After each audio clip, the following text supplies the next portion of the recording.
नमस्कार, स्वागत है आप सभी का AUS क्लासेस में। मेरा नाम है अनुग्रह शर्मा और आपने इस सीरीज़ में अभी तक चैप्टर नंबर 1, 2 और चैप्टर नंबर 3 का लेक्चर नंबर 1 देख लिया है। अगर आपने चैप्टर नंबर 1 नहीं देखा है, चैप्टर नंबर 2 नहीं देखा है, तो आप प्रीवियस वीडियो में जाके इसी चैनल पे वो देख सकते हैं। और इस चैप्टर नंबर 3 का अगर आपने पहला लेक्चर नहीं देखा है तो वो भी आप देख सकते हैं, क्योंकि अगर आपने वो लेक्चर देख लिया तभी आपको ये समझ में आ पाएगा। ठीक है, बता दूं एक बार, मैंने लेक्चर 1 में क्या क्या चीज़ें कवर करी थी। तो वहाँ पर हमने सबसे पहले करंट के बारे में देखा था, करंट क्या होती है, किस तरीके से फ्लो होती है, पॉजिटिव चार्जेस की वजह से कन्वेंशनल करंट की डायरेक्शन क्या होगी या फिर नेगेटिव चार्ज की वजह से क्या डायरेक्शन होगी। उसी के साथ मैंने आपको बताया था कि ओम्स लॉ में कौन सी कंडीशन, फिजिकल कंडीशंस होनी चाहिए। इसी के साथ हमने बात करी थी कुछ ग्राफ्स की, ओमिक ग्राफ जिसको हम बोलते हैं। ठीक है, वोल्टेज एंड करंट के बीच में जो ग्राफ बनता है। फिर मैंने आपको रेजिस्टेंस के कॉम्बिनेशन के बारे में बताया था। रेजिस्टेंस के साथ हमने कंडक्टिविटी, रेजिस्टिविटी, कंडक्टेंस, ये सब चीज़ें हमने कवर करी थी। एंड लास्ट में मैंने आपको सेल के बारे में बताया था और सेल के कॉम्बिनेशन का, यानी कि सीरीज एंड पैरेलल कॉम्बिनेशन भी आपको समझाया था। ठीक है, तो ये सारी चीज़ें लेक्चर नंबर 1 में है, तो आप उसको देख लीजिएगा। अभी लेक्चर नंबर 2 में क्या क्या टॉपिक्स रहने वाले हैं मैं आपको बता दूं। उससे पहले अगर आप चैनल पर नए हैं तो चैनल को सब्सक्राइब कर लीजिए, वीडियो को लाइक और शेयर जरूर कर लेना। ये जो चैनल है ये जेई और नीट वालों के लिए स्पेशली बनाया गया है, जहाँ पर आप अपने टॉपिक से रिलेटेड जितने भी कॉन्सेप्ट हैं उनको कवर कर सकते हैं, चाहे वो फिजिक्स का हो, मैथमेटिक्स का हो, या केमिस्ट्री का हो, या बायोलॉजी का हो। ये सारे टॉपिक्स आपको यहाँ पे मिल जाएंगे। तो अभी जो सीरीज चल रही है वो क्लास 12th के लिए चल रही है, कि बहुत जल्द क्लास 11th के लिए भी ये सीरीज स्टार्ट होगी फिजिक्स के अंदर।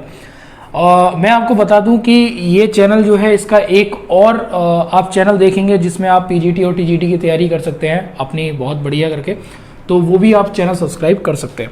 ठीक है, तो आते हैं, सबसे पहले मैं आपको बता दूं कि ये जो है वो लेक्चर नंबर 2 है। लेक्चर नंबर 1 जैसा कि मैंने आपको बताया कि ऑलरेडी मैं कवर कर चुका हूँ, तो वो आप जरूर देख लीजिएगा ताकि आपके कॉन्सेप्ट वहाँ से और पक्के हो जाए।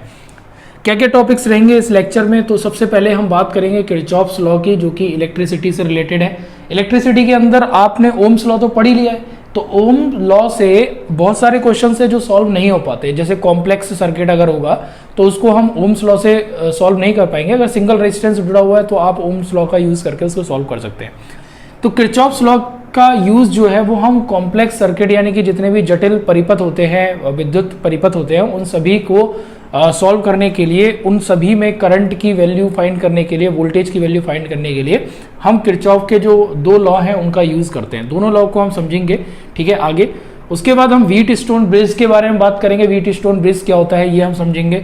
उसके बाद मीटर ब्रिज क्या होता है ये भी हम जानेंगे। उसके बाद पोटेंशियोमीटर, पोटेंशियोमीटर का हम प्रिंसिपल हम देखेंगे सबसे पहले कि किस प्रिंसिपल पर बेस्ड है। ठीक है, उसके बाद हम उसको कंपैरिजन करेंगे of EMF of primary cell. ठीक है, तो कंपैरिजन भी हम देखेंगे कि ईएमएफ ऑफ प्राइमरी सेल का कंपैरिजन किस तरीके से हो सकता है।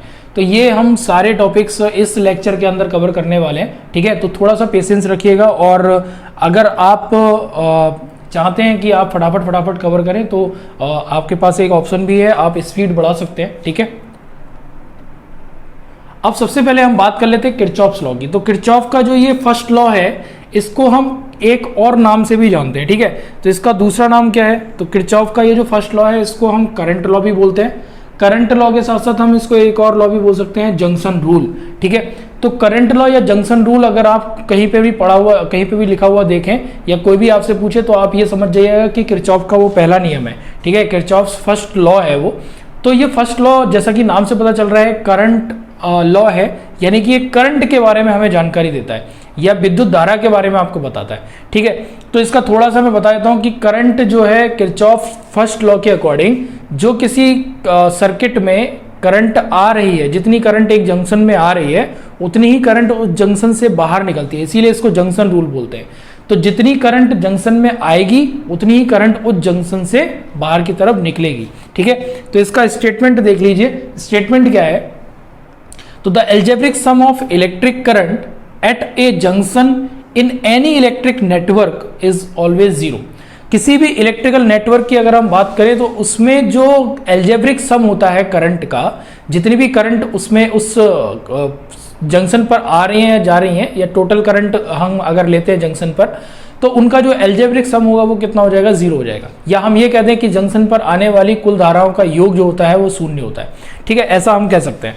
तो ये जो है एल्जेब्रिक सम का मतलब हो गया, हमें इसमें डायरेक्शन का ध्यान देना है। एल्जेब्रिक सम का मतलब डायरेक्शन से रिलेटेड है, ठीक है। तो डायरेक्शन यहां पे ध्यान रखेंगे, मतलब अगर आ रही हैं तो उसको पॉजिटिव ले लेंगे, और अगर उससे जंक्शन से बाहर की तरफ निकल रही हैं तो उसको नेगेटिव ले लेंगे। तो ये आप ध्यान रखिएगा, थोड़ा सा ये आपको साइन कन्वेंशन का यूज करना पड़ेगा, वो मैं आपको बता दूंगा अभी, ठीक है। अब इसमें किस तरीके से हम देखते हैं, जैसे ये एक आप समझिएगा, जैसे ग्रीन कलर से जो ये एरो मैंने दिखाए हैं, ये ग्रीन कलर का मतलब होगा कि जंक्शन पे धारा आ रही है, करंट आ रही है, ठीक है। और ये जो रेड वाली लाइन है, रेड वाला एरो जो है वो ये शो कर रहा है कि जंक्शन से करंट बाहर की तरफ निकल रही है, जा रही है। तो जब हम इसको यूज करेंगे तो मैंने आने वाली करंट को सबको पॉजिटिव ले लिया और जाने वाली करंट को हमने नेगेटिव मान लिया। तो जब हम इसको लिखेंगे पॉजिटिव एंड नेगेटिव की हेल्प से, तो हम इसको लिख सकते हैं I1 करंट आ रही है तो इसमें इसलिए मैंने पॉजिटिव लिया, I2 करंट यहां से निकल रही है तो माइनस साइन लगा दिया, ऐसे I3 करंट निकल रही है तो माइनस साइन आ गया, उसके आगे I4 करंट इसमें आ रही है जंक्शन में तो ये प्लस साइन आ गया, ऐसी I5 करंट इसमें से निकल रही है तो माइनस साइन आ गया, और इनका जो एल्जेब्रिक सम है वो किसके इक्वल हो गया, 0 के इक्वल हो गया। तो यही फर्स्ट लॉ है किरचॉफ का। उन्होंने कहा कि the algebraic sum of electric current eight A junction in any electrical network is always 0, ठीक है। ये आप नोट कर सकते हैं, इसका फर्स्ट रूल या फिर first law of Kirchhoff's. And इसके बाद हम जो सेकंड लॉ है, सेकंड लॉ की भी बात कर लेते हैं। सेकंड लॉ की बात करने से पहले जैसा मैंने आपको बताया था साइन कन्वेंशन, तो कन्वेंशनल रूल हम यहाँ पे देख लेते हैं, साइन कन्वेंशन किस तरीके से करते हैं। तो सबसे पहले जो जितनी भी करंट आ रही है, यानी कि इनकमिंग करंट जितनी भी है वो किसकी तरफ आनी चाहिए, जंक्शन की तरफ आनी चाहिए। तो जंक्शन की तरफ आने वाली जो करंट है उसको ऑलवेज आपको क्या लेना है, पॉजिटिव लेना है। और जो जंक्शन से बाहर निकल रही है आउटगोइंग करंट है जो कि अवे फ्रॉम द जंक्शन है, तो उसको आप क्या ले सकते हैं, नेगेटिव ले सकते हैं।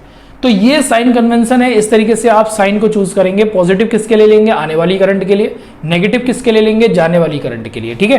तो इस तरीके से आप साइन कन्वेंशन यूज कर सकते हैं। कुछ नोट कर लीजिए एक पॉइंट, यहां पर क्या होगा, चार्ज की अगर हम बात करें, देखो हम करंट की बात कर रहे हैं, करंट जो आ रही है उतनी निकल रही है, तो चार्ज उसमें पूरा का पूरा कंजर्व रहता है, तो कंजर्वेशन ऑफ चार्ज जो है उसको फॉलो करेगा ये। तो यहां पे आप नोट कर सकते हैं, the charges can not accumulated at a junction, the number of charges that arrive at the junction in a given time must leave in the same time in accordance with the conservation of charge. तो जितने charge किसी particular time पे उस junction पर आ रहे हैं, ठीक है, अराइव एट द जंक्शन, जितने चार्ज उस जंक्शन पर अराइव कर रहे हैं, पहुंच रहे हैं, उतने ही चार्ज उस जंक्शन से बाहर की तरफ निकलेंगे। मींस कंजर्वेशन ऑफ चार्ज का पूरा पूरा यहां पर पालन होगा, ठीक है। नोट कर लीजिएगा इसको। साइन पूछा जाता है कि ये फर्स्ट लॉ जो है वो किस पर बेस्ड है, तो ये कंजर्वेशन ऑफ चार्ज पर बेस्ड है, ठीक है। नेक्स्ट सेकेंड रूल क्या है, या सेकेंड लॉ ऑफ जो किरचॉफ है वो क्या है, किरचॉफ सेकेंड लॉ क्या है, तो इसको हम बोलते हैं वोल्टेज लॉ। क्या बोलते हैं, वोल्टेज लॉ बोलते हैं, या फिर इसको हम लूप रूल भी बोलते हैं। लूप का मतलब होता है क्लोज्ड पाथ, क्लोज्ड पाथ जो भी होगा उसको हम एक लूप की तरह बोल सकते हैं। अब इसका अगर हम देखें, देखो पहला जो लॉ था उसमें करंट का जो एल्जेब्रिक सम था वो 0 था। सेकेंड जो लॉ है उसमें वोल्टेज का जो एल्जेब्रिक सम होगा, पोटेंशियल डिफरेंस का जो एल्जेब्रिक सम होगा ईएमएफ के साथ में, वो 0 हो जाएगा, ठीक है। तो इसको भी समझिएगा। तो ये जो सेकंड लॉ है, इस सेकंड लॉ को समझने के लिए हमें क्या समझना है, हमें ये देखना है कि इसका स्टेटमेंट क्या है। जैसे हमने स्टेटमेंट देखा था फर्स्ट लॉ का, ऐसा ही कुछ कुछ स्टेटमेंट आपको यहां पे भी दिखेगा, ठीक है। तो the algebraic sum of all the potential drops and EMFs along any closed path in an electrical network is always 0, ठीक है। कुछ कुछ वैसा ही आपको देखने में लग रहा होगा स्टेटमेंट, बस यहां पर करंट की जगह क्या है, पोटेंशियल ड्रॉप एंड ईएमएफ। तो किसी भी इलेक्ट्रिकल नेटवर्क में जो क्लोज्ड पाथ है, ये इंपॉर्टेंट है, ठीक है। क्लोज्ड पाथ जो है उसके along potential drop and EMF का जो एल्जेब्रिक सम होता है वो 0 होता है। इसको एक बार और समझिएगा, इलेक्ट्रिकल नेटवर्क में, किसी भी इलेक्ट्रिकल नेटवर्क में क्लोज्ड पाथ के अलोंग जो पोटेंशियल ड्रॉप एंड ईएमएफ होता है उसका एल्जेब्रिक सम हमेशा 0 होता है। ये सेकेंड लॉ ऑफ किरचॉफ है, या किरचॉफ सेकेंड लॉ है। ये बताता है कि जो टोटल ईएमएफ या फिर पोटेंशियल ड्रॉप होगा उसका अलजेब्रिक सम 0 हो जाएगा, या हम ये कह सकते हैं कि ईएमएफ जो होगा वो पोटेंशियल ड्रॉप के इक्वल होगा। जितना ईएमएफ होगा उतना ही उसमें पोटेंशियल डिफरेंस होगा, तो दोनों का अलजेब्रिक सम जो होगा वो इक्वल होगा। ठीक है, ऐसा भी हम कह सकते हैं। अब इसको समझने के लिए हमारे पास एक नेटवर्क है, इस नेटवर्क को देखते हैं। तो ये नेटवर्क आप देख लीजिए, आपके पास ये दिख रहा होगा, ये एक मैंने क्लोज्ड नेटवर्क ले लिया, इलेक्ट्रिकल नेटवर्क ले लिया। इसमें ये पहला जो E1 है ये शो कर रहा है किसको, ये एक पहला जो सेल है उसके ईएमएफ को शो कर रहा है E1। ये जो E2 है ये सेकंड जो सेल लगा हुआ है उसके ईएमएफ को शो कर रहा है। और यहां पर 3 रेजिस्टेंस लगे हुए हैं, R1, R2 और R3। ठीक है, इन रेजिस्टेंस को के बीच में क्या होता है, पोटेंशियल ड्रॉप होगा इन रेजिस्टेंसेस के बीच में। अब यहां पर हम डायरेक्शन का जो पता करेंगे वो किस तरीके से करेंगे, इसको थोड़ा सा समझिएगा। देखो यहां पे हमें क्या देखना है कि हमने नाम दे दिया इसको ABCD, इस तरीके से हमने नाम दे दिया। और जो करंट का फ्लो हो रहा है, देखो करंट का फ्लो हम यहां से मान लेते हैं कि I1 जो करंट है वो किससे निकल रही है, सेल E1 से निकल रही है। सेल E1 से करंट I1 निकल रही है और सेल E2 से करंट I2 निकल रही है। I2 करंट यहां से निकली और यहां पर जाएगी, तो ये जो जंक्शन है इस जंक्शन पर दोनों करंट मिलेंगी। तो according to the first law of Kirchhoff के फर्स्ट लॉ के अकॉर्डिंग हम ये कहेंगे कि जो करंट संधि पर आ रही है वो अलजेब्रिक सम के इक्वल होगी। मींस I1 यहां से आ रही है, I2 यहां से आ रही है, तो इनको अगर हम ऐड करेंगे, जंक्शन पर आ रही है दोनों, तो दोनों हम पॉजिटिव लेंगे तो I1 प्लस I2 हो जाएगा। ये I1 प्लस I2 कहां जाएगी, तो अब ये जो I1 प्लस I2 है वो कहां जाएगी, R2 में जाएगी, एंटर करेगी। ठीक है, I1 प्लस I2 R2 में एंटर करेगी और यहां से जो करंट निकलेंगी इस वाले जंक्शन से C से जो करंट निकलेगी, अब यहां पर समझिएगा कौन सी करंट निकलेगी, तो I2 आ जाएगी इधर, क्योंकि यहां से I2 निकली थी, E2 से करंट I2 निकली थी, तो वापस I2 इसमें एंटर करेगी। और जो I1 थी वो करंट कहां पहुंच जाएगी, ये जो पहला वाला रेजिस्टेंस है, क्योंकि इसमें E1 जुड़ा हुआ था सेल, और ये सेल E1 से करंट I1 निकल रही थी, तो वापस से ये जो I1 करंट है वो सेल E1 में एंटर करेगी। ठीक है, मतलब ये जो चार्ज है उतना ही चार्ज इसमें घूमता रहेगा, जिसकी वजह से करंट फ्लो हो रही है। अब ये बात आपको समझ में आ गई, क्योंकि करंट जो है वो चार्ज के नंबर ऑफ चार्जेस पर डिपेंड करती है ना, पर सेकंड कितने नंबर ऑफ चार्जेस फ्लो हो रहे हैं, तो उतने ही चार्जेस पर सेकंड फ्लो होंगे। I1 करंट इसमें लगातार फ्लो होती रहेगी, I2 करंट इसमें लगातार फ्लो होती रहेगी, बीच वाला जो सर्किट है इसमें I1 plus I2 current flow होती रहेगी। ठीक है, तो यहां पर आप देखिएगा ये जो लूप है, ये लूप कुछ इस तरीके से घूमेगा। किस तरीके से घूमेगा, तो एक बार आप देखिए, ये इस तरीके से लूप घूमेगा। तो पहला वाला लूप घूमेगा नहीं, मतलब हमें एज्यूम करना पड़ेगा कि पहला वाला जो लूप है वो ऐसा है, यानी कि इसकी डायरेक्शन कुछ इस तरीके से है। मैं यहां पे लूप लिख देता हूं। फर्स्ट लूप क्या है, तो फर्स्ट लूप यहां पे हमने लिया है ABCA, ये फर्स्ट लूप हमने ले लिया। ठीक है, सेकेंड लूप जो हम लेंगे वो सेकेंड लूप में यहां पे दिखा देता हूं। ये देखिए फर्स्ट लूप क्या है, ABCA।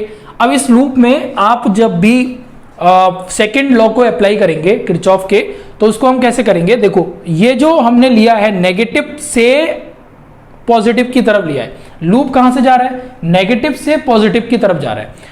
तो आप यहां पे इस सिचुएशन में जो ये ईएमएफ है उसको कैसा लेंगे, नेगेटिव लेंगे। ठीक है, नेगेटिव आप ले सकते हैं इस कंडीशन में, इस सिचुएशन में ईएमएफ को।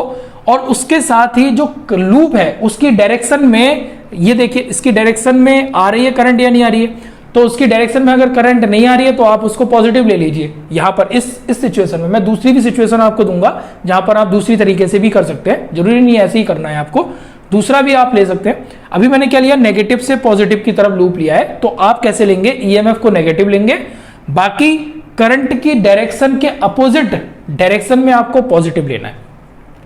तो यहां से ईएमएफ हमने ले लिया नेगेटिव। अब I1 करंट मिल रही है सबसे पहले, तो I1 आ गया यहां पे, और R1 उसके साथ करस्पॉन्डिंग रेजिस्टेंस है, तो I1 R1 पॉजिटिव में ले लिया, प्लस ले लिया। उसके साथ ही अब अपोजिट डायरेक्शन में ये करंट मिल रही है, I1 I2 इधर आ रही है, लेकिन हमारा लूप जा रहा है इधर की तरफ, तो अब यहां पर हम जो लेंगे वो लेंगे I1 प्लस I2, प्लस में ले रहे हैं हम, और इसके साथ में करस्पॉन्डिंग रेजिस्टेंस है R2, तो ये हो जाएगा I1 प्लस I2 और इंटू R2, और इज इक्वल टू 0। ठीक है, इज इक्वल टू 0। ये 0 क्यों हुआ, according to the Kirchhoff's second law. ये 0 इसीलिए हुआ क्योंकि टोटल जो पोटेंशियल ड्रॉप हो रहा है, ये पोटेंशियल ड्रॉप है। ठीक है, इतना पोटेंशियल ड्रॉप एंड ईएमएफ, ये ईएमएफ है। तो इस पूरे क्लोज्ड लूप में पोटेंशियल ड्रॉप एंड ईएमएफ का जो एल्जेब्रिक सम होगा वो 0 के इक्वल होगा। ठीक है, ये क्लियर हो गया। पोटेंशियल ड्रॉप एंड ईएमएफ का जो एल्जेब्रिक सम होगा वो 0 होगा। एल्जेब्रिक सम का मतलब समझ में आ गया, डायरेक्शन के हिसाब से हमें साइन यूज करने हैं। ठीक है, दूसरी एक सिचुएशन और बता देता हूं मैं, अगर हम यहां से लूप ऐसे ना लेकर के ऐसे लेते, ठीक है, अगर हम ऐसे लूप लेते तो उस केस में आप E1 को पॉजिटिव लेते, बाकी डायरेक्शन ऑफ करंट देखते, अगर करंट की डायरेक्शन में ही आपका लूप मिल रहा है, लूप की डायरेक्शन में ही करंट है तो वो पॉजिटिव आती, और अगर लूप की डायरेक्शन में करंट नहीं है तो वो नेगेटिव आती। जैसे अगर मैं लूप ऐसे लेता हूं तो करंट की डायरेक्शन में ही है, ठीक है, यहां से करंट की डायरेक्शन में इस तरीके से मिल रहा है E1 इज इक्वल टू, तो हम यहां पे इक्वल का साइन लगाएंगे और उसके बाद यहां पर करंट ले लेंगे किस तरीके से, I1 प्लस I2, ठीक है, और उसके बाद क्या जाएगा R2 करस्पॉन्डिंग, उसके बाद यहां पर आ गया माइनस प्लस I1 और इनटू में ये क्या जाएगा R1। ठीक है, ऐसे भी आप यूज कर सकते हैं, तो आप इक्वल ले लेंगे इस तरीके से ईएमएफ के। तो दोनों मेथड आपके सही हैं, दोनों तरीके आपके सही हैं, चाहे आप ऐसे लीजिए चाहे आप ऐसे लीजिए। दूसरे लूप पे आते हैं। दूसरा लूप आपको क्या मिल रहा है, यहां पे देखिए, सेकंड लूप इस तरीके से रोटेट कर रहा है। सेकंड लूप में आप अगर देखेंगे तो हमने जो लूप लिया है वो कैसा लिया है, ये आ रहा है ACDA, कौन सा आ रहा है ACDA, तो अब हमने ले लिया ACDA। ठीक है, तो अब ये जो ACDA है लूप, इसमें हम किस तरीके से यूज करेंगे, तो अब यहां पे क्या आ रहा है, देखो पहली करंट क्या मिल रही है I1 plus I2। I1 plus I2 जो करंट मिल रही है वो कैसी आएगी, यहां से माइनस में आएगी। क्यों आएगी माइनस में, क्योंकि हम जिस डायरेक्शन में जा रहे हैं I1 प्लस I2 वो लूप की अपोजिट डायरेक्शन में है। ठीक है, लूप की ही डायरेक्शन में है, तो यहां पे हो गया minus I1 plus I2 dot R2 minus I2 into R3।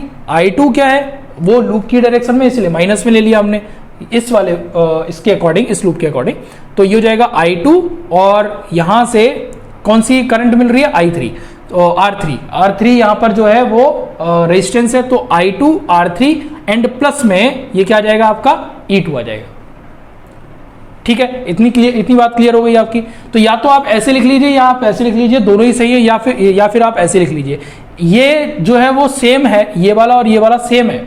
अगर हम E1 को इधर ले जाएं तो बात वही है, तो ये पॉजिटिव हो जाएगा, ये भी मैंने वही लिखा है। तो आप कैसे भी यूज कर सकते हैं, आपका जो मन कर रहा है, जिस तरीके से मन कर रहा है वैसे आप लूप को यूज करके कर सकते हैं। दोनों ही तरीके सही हैं, दोनों क्या तीनों ही तरीके सही हैं। आप इसमें माइनस लगा के ये प्लस ले सकते हैं, इसमें प्लस लगा के ये माइनस ले सकते हैं, तो जैसा भी आप करना चाहें। थोड़ा सा साइन कन्वेंशन पे आते हैं। साइन कन्वेंशन आप देख लीजिए एक बार। सबसे पहली चीज आपको जो ध्यान रखनी है साइन कन्वेंशन में, वो ये ध्यान रखनी है कि यहां पर जो ईएमएफ होगा वो नेगेटिव तब लिया जाएगा, नेगेटिव होगा when we traverse from positive to negative terminal. अगर हम पॉजिटिव टर्मिनल से नेगेटिव टर्मिनल में ट्रेवर्स कर रहे हैं तो उस केस में नेगेटिव ले लेंगे। ठीक है, लेकिन वो पॉजिटिव और नेगेटिव टर्मिनल किसका होना चाहिए, of the cell through electrolyte. ठीक है, ये बात ध्यान रखिएगा, सेल थ्रो इलेक्ट्रोलाइट वो टर्मिनल होना चाहिए। उसके साथ ही आपको पॉजिटिव कब लेना है, तो ईएमएफ पॉजिटिव तब लेना है जब we traverse from negative to positive terminal of the cell through the electrolyte, तो इस केस में आपको पॉजिटिव लेना है। तो ये दोनों ही आप नोट कर सकते हैं, साइन कन्वेंशन के अकॉर्डिंग आप इसमें ध्यान रखेंगे कब पॉजिटिव लेना है कब नेगेटिव लेना है, इट इज वेरी इंपॉर्टेंट। ठीक है, इसी के हिसाब से, वरना आपका जो क्वेश्चन है वो गलत भी हो सकता है। तो ये नोट कर लीजिए, the potential fall along the direction of current in the current path and it rises along the direction opposite to the current path. ठीक है, ये आप नोट कर लीजिए, इंपॉर्टेंट है। ठीक है, पोटेंशियल फॉल जो होगा along the direction of the current in the current path and rise होगा direction of the opposite of the current path. Current की जो डायरेक्शन है उस डायरेक्शन की में जो पोटेंशियल है वो फॉल होगा, यानी कि कम होगा, और करंट की जो डायरेक्शन है उसकी अपोजिट डायरेक्शन में जो पोटेंशियल है वो क्या होगा, राइज होगा, बढ़ेगा। ठीक है, ये थोड़ा सा आप ध्यान रखेंगे, दोनों ही पॉइंट आप नोट कर लीजिए। ऑब्जेक्टिव क्वेश्चंस कभी कभी आते हैं ऑप्शनल में, उसमें मल्टीपल चॉइस क्वेश्चन में, तो इस तरीके का क्वेश्चन आ सकता है। ठीक है, आगे बात करते हैं कि पोटेंशियल जो फॉल हो रहा है तो उसको हम क्या लेंगे, नेगेटिव लेंगे। The potential fall is taken negative, उसको आपको कैसा लेना है, नेगेटिव लेना है। And potential rise is taken positive. तो जो पोटेंशियल राइज हो रहा है, बढ़ रहा है, उसको आपको क्या लेना है, पॉजिटिव लेना है। ठीक है, नोट कर लीजिए ये point. The path can be traverse in clockwise और anti clockwise direction of the loop.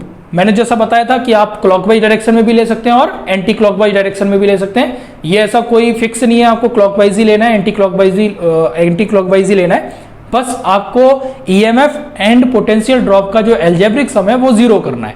अगर आप पोटेंशियल ड्रॉप को पूरा पॉजिटिव ले रहे हैं तो ईएमएफ को नेगेटिव लेंगे, ईएमएफ को अगर नेगेटिव ले रहे, पॉजिटिव ले रहे हैं तो पोटेंशियल ड्रॉप को नेगेटिव लेंगे। बस इतना ध्यान रखना है, दोनों को ही पॉजिटिव लेके उसका सम करके जीरो मत कर देना।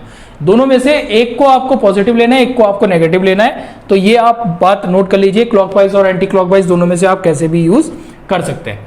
अब हम बात कर लेते हैं अपने नेक्स्ट टॉपिक की, जिसका नाम है व्हीट स्टोन ब्रिज। देखो ये एक ब्रिज है, क्या है, ये एक ब्रिज है। व्हीट स्टोन जिन्होंने इस ब्रिज के बारे में बताया था उन्हीं के नाम पर इसका नाम रख दिया गया व्हीट स्टोन ब्रिज। अब ये ब्रिज क्या काम कर रहा है, सेतु है, मतलब ब्रिज है तो मतलब दो चीजों को कनेक्ट करने का काम कर रहा होगा, मतलब एक पाथ से दूसरे पाथ पर जाने का काम करवा रहा होगा ये। तो इसका काम क्या है, अननोन रेजिस्टेंस को नोन करना, यानी कि इस ब्रिज की हेल्प से, व्हीट स्टोन ब्रिज की हेल्प से हम अननोन रेजिस्टेंस को फाइंड करते हैं। अननोन रेजिस्टेंस, ठीक है। अननोन रेजिस्टेंस की वैल्यू हमें पता चलती है कि अननोन कोई भी अगर रेजिस्टेंस है जिसकी वैल्यू के बारे में पता नहीं है, जिसका रेजिस्टेंस हमें नहीं पता है, तो वो हम किसकी हेल्प से फाइंड करते हैं, व्हीट स्टोन ब्रिज की हेल्प से फाइंड करते हैं। तो इसको समझिएगा।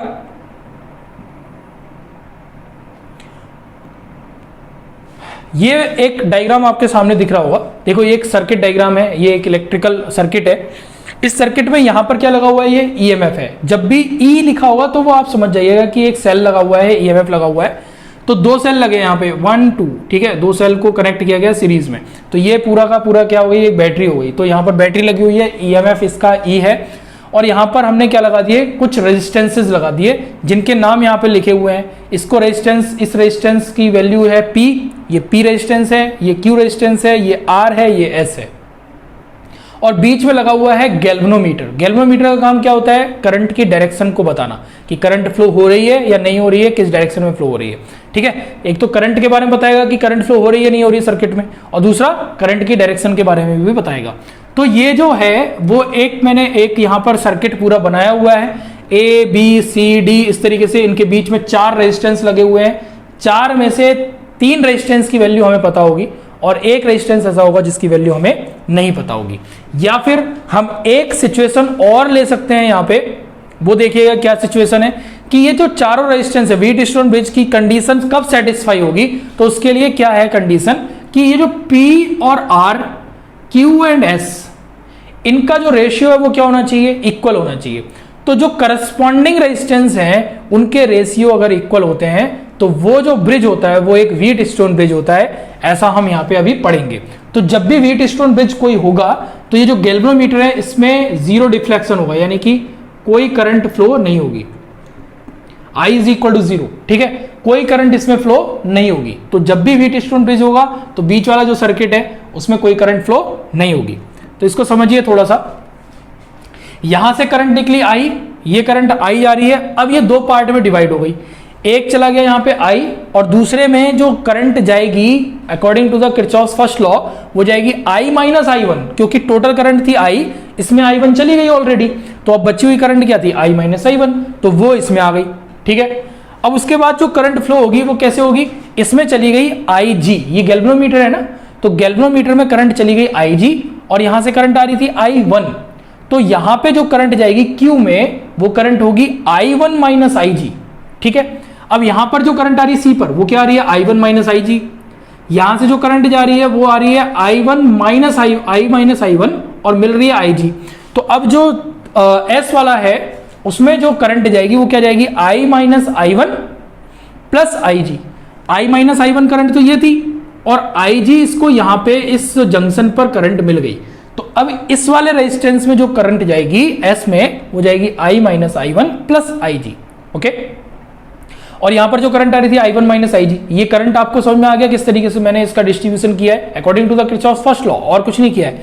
वापस सारी करंट मिलेंगी तो यहां पर देखिए I1 मैं यहां पे लिख देता हूं I1 माइनस IG, ठीक है, और यहां से करंट क्या मिल गई I minus I1 plus IG, तो ये हो गया plus I minus I1 plus IG, तो माइनस IG से प्लस IG कैंसिल हो गया, ठीक है, और उसके बाद I1 से I1 कैंसिल हो गया तो बची क्या I, तो ये जो I करंट है वापस से इस सर्किट में घूम के आ गई। तो जितनी करंट निकली थी यहां से सेल से बैटरी से उतनी करंट बैटरी में आ गई, ठीक है, यही है आपका कंजर्वेशन ऑफ चार्ज। अब यहां पे आपको इतनी बात तो समझ में आ गई, अब इसको समझिए थोड़ा सा। यहां पर देखिए करंट जो है किसी भी आर्म से बहने वाली जो करंट है या किसी भी आर्म में जाने वाली जो करंट है, आर्म का मतलब हो गया किसी भी एक साइड में, ठीक है, are assumed by applying Kirchhoff's junction rule. किसकी हेल्प से हमने इसको अप्लाई किया है, किरचॉफ के जंक्शन रूल से हमने अप्लाई किया है। तो अब जो है किस तरीके से हमने जंक्शन रूल को अप्लाई किया, लूप रूल को किस तरीके से हम अप्लाई करेंगे वो देखते हैं। तो हम यहाँ पे लूप जो ले रहे हैं वो पहला वाला लूप ये ले रहे हैं, ठीक है, फर्स्ट लूप हमने ये ले लिया। कौन सा लूप है ABDA, कौन सा लूप है ABDA। इस लूप में जो करंट फ्लो हो रही है वो कहां से जा रही है, A से B की तरफ जा रही है I1, उसके बाद B से D में जो करंट आ रही है वो आ रही है IG, और उसके बाद D से A में जो करंट जा रही है वो जा रही है I माइनस I1। अब दूसरा लूप जो है वो भी हम देखेंगे। इस लूप की बात अगर हम करें तो इसमें जो लूप में ABDA जो लूप था उसमें अगर हम सेकेंड रूल अप्लाई करें किरचॉफ का तो क्या हो जाएगा माइनस I1P, क्योंकि रेजिस्टेंस कौन सा है P है और I1 करंट फ्लो हो रही है, तो हम यहां पे क्या ले लेंगे, लूप की डायरेक्शन में है तो माइनस ले लेंगे, तो माइनस I1P, और फिर IG भी लूप की डायरेक्शन में तो माइनस में हो जाएगा minus IG into G, and फिर अपोजिट डायरेक्शन में आ रहे हैं तो प्लस ले लेंगे, तो plus I minus IG into R, और इसमें कोई भी EMF नहीं है, आप देख रहे होंगे कोई भी सेल नहीं जुड़ा, इस लूप में नहीं है, यहां जुड़ा हुआ है, तो इस लूप में नहीं है तो ये जीरो हो जाएगा, EMF नहीं आएगा और डायरेक्ट यहां पे जीरो हो गया, ठीक है, इक्वल टू जीरो। एक बार और समझिए, लूप की डायरेक्शन में है तो I1 plus I1 into P, and I minus में IG into G, and plus I minus IG into R, तो ये आपका फर्स्ट इक्वेशन बनाएगा मिलकर के। उसके बाद सेकेंड लूप आपका ये है। अब ये जो सेकेंड लूप है इस लूप को आप देखिए कौन सा है BCDB, BCDB ये सेकेंड लूप है। इस सेकेंड लूप में जो करंट फ्लो हो रही है उसकी डायरेक्शन देखेंगे, लूप की डायरेक्शन में है तो माइनस लेंगे, लूप की अपोजिट डायरेक्शन में है तो प्लस ले लेंगे, तो हो जाएगा I1 माइनस G, माइनस के साथ में क्योंकि लूप की डायरेक्शन में है, इंटू Q। तो इस लूप में जो डिस्ट्रीब्यूशन होगा करंट का वो कैसे होगा, लूप BCDB में तो माइनस का I1 minus G into Q, फिर इसकी अपोजिट डायरेक्शन में ये करंट है तो ये प्लस में होगी, तो plus I minus I1 plus IG into S, क्योंकि S क्या है इसके करस्पॉन्डिंग रेजिस्टेंस है, और plus IG into G is equal to कितना हो जाएगा, जीरो हो जाएगा, ठीक है। ये सेकेंड इक्वेशन हमने कहां से बनाई, किरचॉफ्स सेकेंड लॉ से बनाई। अब इन दोनों इक्वेशन से अगर हम देखेंगे तो अगर IG की वैल्यू जीरो हो जाती है तो उस केस में जो ब्रिज है वो बैलेंस्ड होगा, और इसी केस को हम क्या बोलते हैं, व्हीटस्टोन ब्रिज का केस कहते हैं, और व्हीटस्टोन ब्रिज का प्रिंसिपल भी इसको बोला जाता है, ठीक है। तो यहां पर हम क्या करेंगे, अगर हम इसको इक्वेशंस को मैनिपुलेट करते हैं तो हमें क्या मिलेगा, हमें मिल जाएगा P upon Q is equal to R upon S, ठीक है। बाकी हम जब इसको सॉल्व करेंगे, पूरे दोनों इक्वेशन आपको मैंने बना के दे दिए, आप जब इसको सॉल्व करेंगे तो आपको क्या मिल जाएगा, P upon Q is equal to R upon S, जबकि IG की वैल्यू जीरो के इक्वल हो। तो यही केस है व्हीटस्टोन ब्रिज का। व्हीटस्टोन ब्रिज में क्या होता है कि अगर करस्पॉन्डिंग रेजिस्टेंस का जो रेशियो है वो इक्वल हो जाता है तो गैल्वेनोमीटर जो है उसमें कोई भी करंट फ्लो नहीं होगी, यानी कि ये वाला जो रेजिस्टेंस है, बीच वाला रेजिस्टेंस, इसमें कोई भी करंट फ्लो नहीं होगी। तो यही केस अप्लाई होता है मीटर ब्रिज बनाने में, और मीटर ब्रिज इसी प्रिंसिपल पर आधारित है, इसको हम समझेंगे आगे। तो अब हम बात करते हैं मीटर ब्रिज की, ठीक है, कैसे बनता है। तो देखिए मीटर ब्रिज जो है वो बेस्ड होता है प्रिंसिपल ऑफ व्हीटस्टोन ब्रिज, जैसा कि मैंने आपको बताया था कि व्हीटस्टोन ब्रिज के प्रिंसिपल पर ये बेस्ड है। तो ये है एक मीटर ब्रिज का शेप, जहां पर एक यहां पर हमने क्या लगाया है, अननोन रेजिस्टेंस लगाया है। क्या लगाया है, एक रेजिस्टेंस लगाया है। उसके साथ ही हमने यहां पर इसको कनेक्ट कर दिया एक बैटरी के थ्रू, और यहां पर एक क्या लगा दी, कुंजी लगा दी। ठीक है, कुंजी मतलब एक की लगा दी। उसके साथ हमने यहाँ पे ये क्या है, एक रेजिस्टेंस बॉक्स है, पूरा का रेजिस्टेंस मतलब अपने अकॉर्डिंग इसमें रेजिस्टेंस दे सकते हैं। ठीक है, और यहाँ पर हमने जो लेंथ ली है करंट वायर की, वो हम यहाँ पे ले लेंगे, ये किसी पॉइंट पर L मीटर है सेंटीमीटर, तो ये हो जाएगी 100 माइनस L सेंटीमीटर। तो जब हम किसी गैल्वेनोमीटर को when the galvanometer current is made zero, जब गैल्वेनोमीटर करंट जो हो जाती है वो जीरो के इक्वल हो जाती है एडजस्ट करने पर, किसको, जॉकी को। तो जॉकी हम यहां से लगाते हैं और किसी पॉइंट पर मान लीजिए कि ये जो है करंट जीरो हो गई, जीरो डिफ्लेक्शन मिल गया, तो उस केस में यहां पर ये लेंथ अगर हम L ले रहे हैं तो ये 100 माइनस L हो जाएगी, क्योंकि टोटल जो लेंथ होती है 1 मीटर होती है। 1 मीटर की लेंथ होने की वजह से ही इसको क्या कहते हैं, मीटर ब्रिज कहते हैं। 1 मीटर की लेंथ होती है इस वायर की, और इस वायर की लेंथ 1 मीटर होने की वजह से इसी को क्या कहते हैं, मीटर ब्रिज कहते हैं। और 1 मीटर में 100 सेंटीमीटर होते हैं, तो हम यहाँ पे सेंटीमीटर में लेंथ ले लेंगे। सपोज ये L सेंटीमीटर हुआ, तो L सेंटीमीटर ये कितना हो गया, 100 माइनस L सेंटीमीटर हो गया। ठीक है, तो position on the meter bridge wire for the given values of unknown and known resistances. तो हम इस तरीके से वैल्यू ले लेते हैं, इनके बीच में एक रेजिस्टेंस यहां पे लगा देते हैं। ठीक है,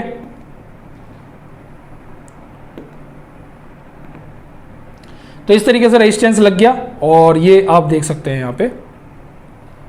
ठीक है, ये पूरा मीटर ब्रिज का मैंने यहाँ पे डायग्राम दिखा दिया आपको। एक रेजिस्टेंस है अननोन रेजिस्टेंस, जिसकी वैल्यू हमें फाइंड करनी है।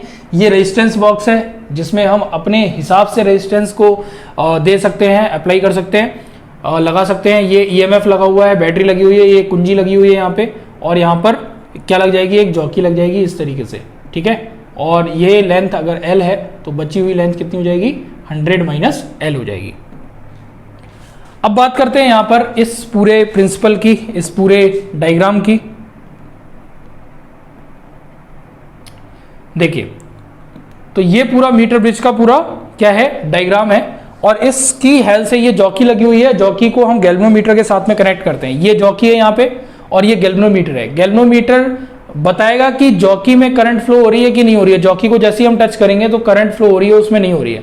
तो जीरो डिफ्लेक्शन वाला केस हमें लेना होता है। कौन सा केस लेना होता है, जीरो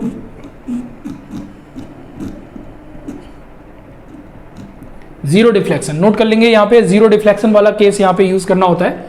और जब जीरो डिफ्लेक्शन हो जाता है, जीरो डिफ्लेक्शन की कंडीशन में हम यहां पर इस अननोन रेजिस्टेंस की वैल्यू फाइंड कर सकते हैं।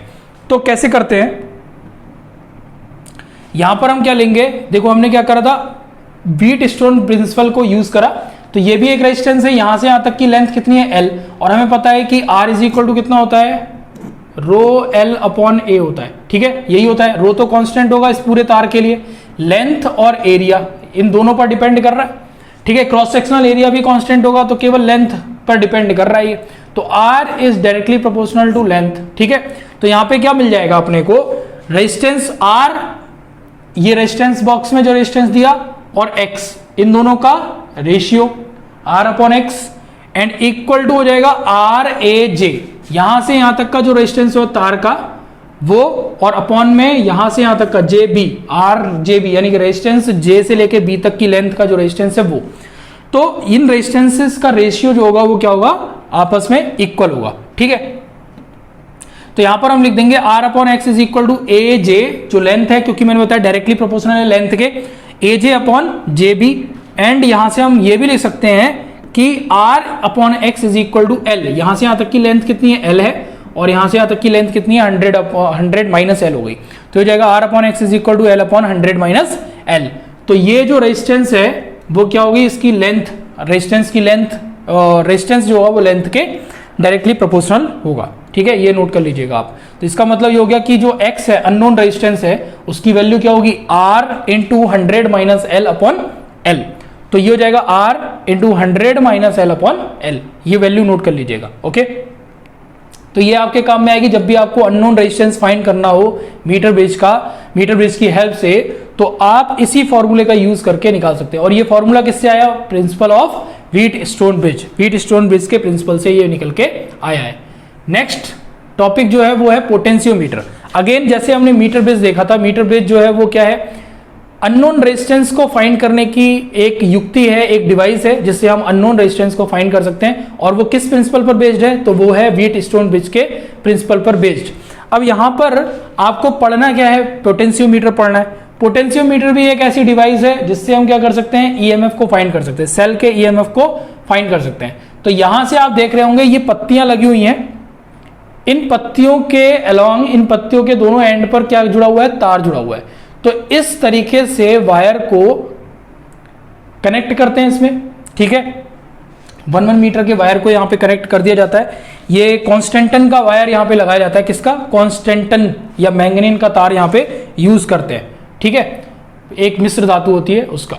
यहां पर आप देखिएगा इस तरीके का पूरा सर्किट इस तरीके से हम ज्वाइन करते हैं। तो यहां से हमने इसको बैटरी से कनेक्ट किया एक टर्मिनल से, उसके बीच में हमने क्या लगा दिया, दोनों तरफ गैल्वेनोमीटर, यहां पर एक वोल्टमीटर लगा दिया, और फिर यहां से हमने एक वेरिएबल रेजिस्टेंस यहां पर हमने दिया। वेरिएबल रेजिस्टेंस होता है यानी कि इसकी वैल्यू चेंज कर सकते हैं, जिसको हम बोलते हैं रोस्टेट। क्या बोलते हैं, रोस्टेट बोलते हैं। ये होता है धारा नियंत्रक, धारा को नियंत्रित करने का काम करता है, ठीक है। तो ये धारा नियंत्रक हमने यहां पे लगा दिया, और फिर उसको इस पॉइंट से जॉकी की हेल्प से वोल्ट मीटर के साथ में इसमें कनेक्ट कर दिया। ये एमीटर लगा हुआ है यहाँ पे, सॉरी ये एमीटर था, ये वोल्ट मीटर यहाँ पे लगा दिया। और उसके बाद हमने देखा कि ये जो लेंथ निकल के आ रही है, यहां से यहां तक की जो लेंथ होगी, जहां पर इसमें जीरो डिफ्लेक्शन की का केस मिलेगा, वो इसमें हमने एल लेंथ ले ली।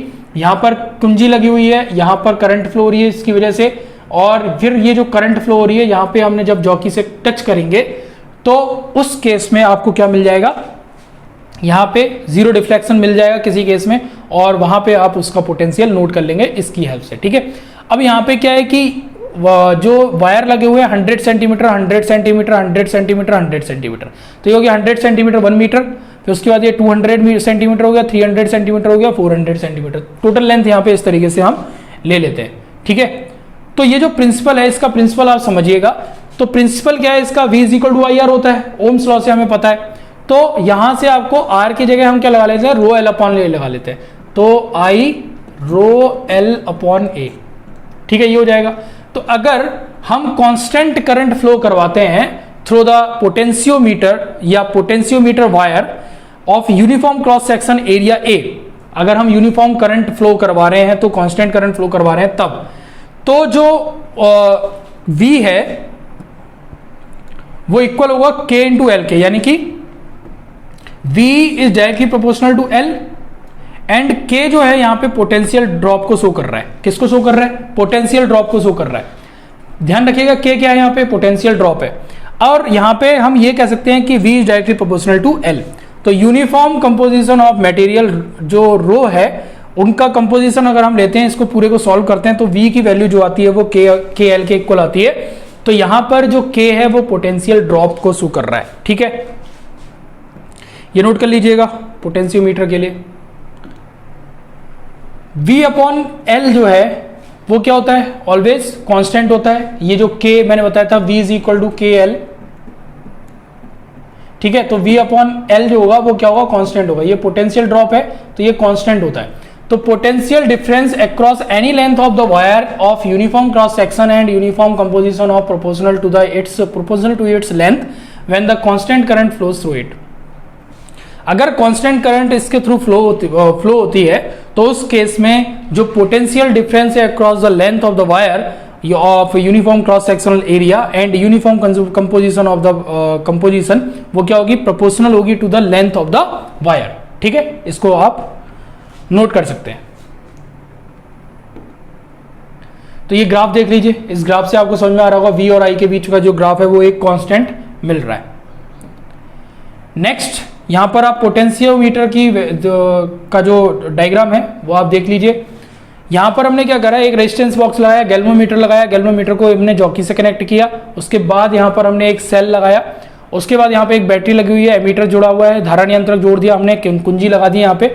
और जब गैल्वेनोमीटर में जीरो डिफ्लेक्शन का केस मिलेगा उस केस में हम पोटेंशियल जो है वो यहाँ पे मेजर कर लेते हैं। ठीक है, वही सेम केस है।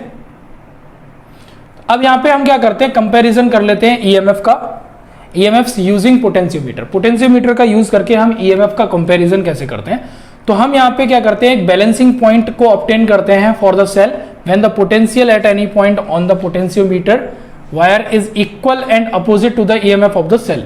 ठीक है, हमने सेम वही पोटेंशियोमीटर लिया और यहां से पॉइंट से दो सेल ले लिए, एक सेल E1 है, दूसरा सेल जिसका ईएमएफ जो है वो E2 है।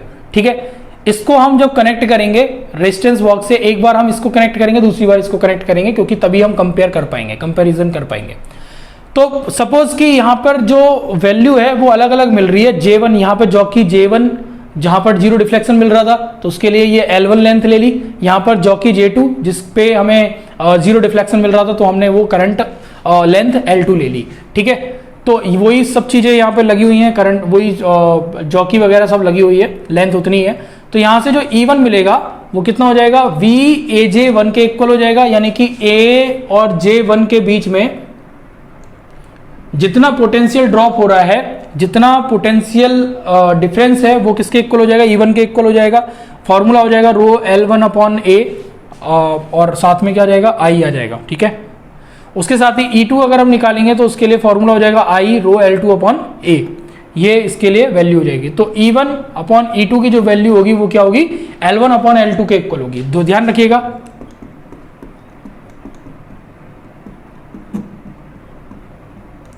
E1 अपॉन E2 की जो वैल्यू होगी वो L1 अपॉन L2 के इक्वल होगी। तो इसी तरीके से हम इसको कंपेयर करते हैं, बहुत सारे क्वेश्चंस इसमें आते हैं जो कि आपको करने होंगे।